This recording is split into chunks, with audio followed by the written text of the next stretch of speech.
മലപ്പുറം ജില്ലാ ശുചിത്വ മിഷൻ മാലിന്യമുക്തം നവകേരളം ക്യാമ്പയിന്റെ ഭാഗമായി ചിത്രപ്രദർശനം സംഘടിപ്പിച്ചു. വളാഞ്ചേരി ഗേൾസ് ഹയർ സെക്കൻഡറി സ്കൂളിലാണ് പ്രദർശനം. ജില്ലാ ശുചിത്വ മിഷന്റെ ആഭിമുഖ്യത്തിൽ മാലിന്യമുക്തം നവകേരളം സ്വച്ഛതാ ഹി സേവയുടെ ഭാഗമായി വിദ്യാർത്ഥികളുടെ ചിത്രരചനാ മത്സരം സംഘടിപ്പിച്ചത്. ഇവയിൽ നിന്നും തിരഞ്ഞെടുക്കപ്പെട്ട ചിത്രങ്ങളുടെ പ്രദർശനമാണ് വളാഞ്ചേരി ഗേൾസ് ഹയർ സെക്കൻഡറി സ്കൂളിൽ ഒരുക്കിയത്. വിദ്യാർത്ഥികളിൽ ശുചിത്വശീലം വളർത്തിയെടുക്കുന്നതിനും മാലിന്യ സംസ്കരണത്തെക്കുറിച്ചുള്ള അവബോധം സൃഷ്ടിക്കുന്നതിനും വേണ്ടിയാണ് പ്രദർശനം സംഘടിപ്പിക്കുന്നത്.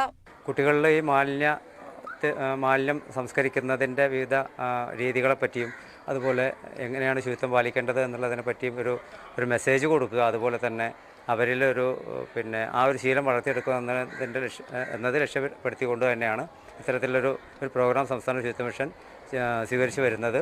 വളാഞ്ചേരി ഗേൾസ് ഹയർ സെക്കൻഡറി സ്കൂളിൽ വെച്ചാണ് നമ്മൾ ഇന്ന് ഈ ഒരു പ്രോഗ്രാം നടത്തിയിട്ടുള്ളത്. വളരെയധികം കുട്ടികൾക്ക് അത് പ്രചോദനമായിട്ടുണ്ടാവും എന്ന് തന്നെ വിശ്വസിക്കുകയാണ്. NSSൻ്റെ കുട്ടികൾ, അതുപോലെ എല്ലാ ക്ലാസ്സുകളിൽ നിന്നുള്ള കുട്ടികൾ വന്ന് ആ ചിത്ര പ്രദർശനം കാണുകയുണ്ടായി.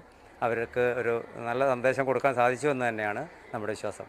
പാഴ്വസ്തുക്കൾ ഉറവിടത്തിൽ തരംതിരിക്കുക, ജൈവ മാലിന്യം സ്വന്തം നിലയിൽ സംസ്കരിക്കുക, അജൈവ മാലിന്യം ഹരിത കർമ്മസേനയ്ക്ക് കൈമാറുക, ഹരിതചട്ടം പാലിച്ചുകൊണ്ട് മാലിന്യോൽപാദനം കുറയ്ക്കുക, പരിസരവും ജലാശയങ്ങളും മനോഹരമായി നിലനിർത്തുക എന്നീ സന്ദേശങ്ങൾ ഉയർത്തിയാണ് ചിത്രരചനാ മത്സരം ജില്ലാതലത്തിൽ നടത്തിയത്. വിദ്യാർത്ഥികളിൽ ഇത്തരം ശീലങ്ങൾ വളർത്തിയെടുക്കുന്നതിനായി ജില്ലയിൽ വിവിധ വിദ്യാലയങ്ങൾ കേന്ദ്രീകരിച്ച് പ്രദർശനങ്ങൾ നടത്തുന്നുണ്ട്. Kerala vision news, Malappuram.